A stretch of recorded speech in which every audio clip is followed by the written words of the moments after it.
टोमॅटोचं सार बनवलं, त्यासाठी मी टोमॅटो घेतलेत बघा. ती रफली अशी चॉप करायची.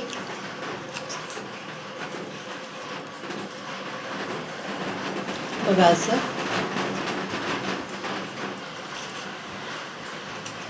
मी चॉप करून घेतलेत बघा. तर मिक्सरच्या भांड्यात टाकते. असं मिक्सरच्या भांड्यात टाकून घेते. त्याच्यामध्ये बघा थोडं किसलेलं खोबरं, थोडं अद्रकचा तुकडा आणि 4 लसणाच्या पाकळ्या टाकते. मध्ये लाल तिखट घालते 2 चमचे. चमचा धण्याची पावडर घालते. पाव चमचा हळद घालते आणि मिक्सरला आता फिरून घेते. मी कढई ठेवली बघा, त्यात तेल घालते.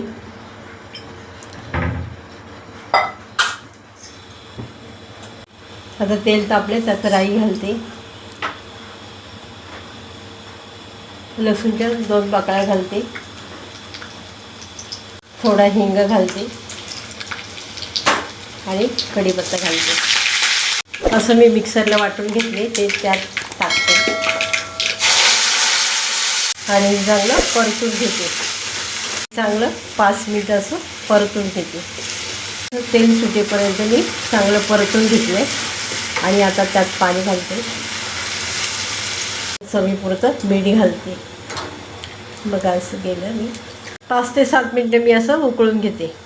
आपलं टोमॅटो सार तयार झाला. त्याच्यात मी कोथिंबीर टाकते बघा. आणि आता मी गॅसची फ्लेम बंद करते, खाली उतरून घेते. असा मी टोमॅटो सार बनवला. हा भातासोबत छान लागतो. रेसिपी आवडली असेल तर लाईक करा, शेअर करा, सबस्क्राईब करा. धन्यवाद.